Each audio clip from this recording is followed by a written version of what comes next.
দর্শক, জাহাঙ্গীরনগর বিশ্ববিদ্যালয়ের শিক্ষিকা জান্নাতুল ফেরদৌসের মরদেহ পৌঁছেছে পাবনার বাড়িতে। সেখানে আরেক দফা জানাজা শেষে হবে দাফন। এ বিষয়ে খোঁজখবর রাখছেন আমার সহকর্মী কলিট তালুকদার। তার সঙ্গে যুক্ত হতে চাই। কলিট, জান্নাতুল ফেরদৌসের জানাজা দাফন হবে কোথায়? বাড়িতে নিশ্চয়ই শোকাবহ পরিবেশ।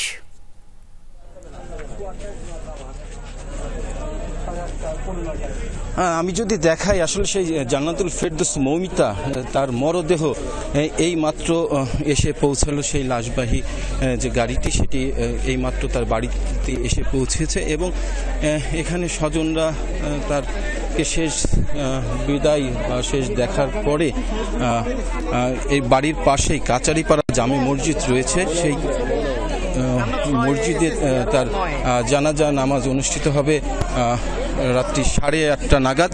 এবং এই জানাজা নামাজ শেষে তার মরদেহ যে পাবনা যে কেন্দ্রীয় গোরস্থান রয়েছে, আরিফপুর কেন্দ্রীয় গোরস্থান, সেখানে তার জানাজা সম্পূর্ণ, তার দাফন সম্পূর্ণ হবে এবং দাফনের সব প্রস্তুতি ইতিমধ্যে সম্পন্ন হয়েছে।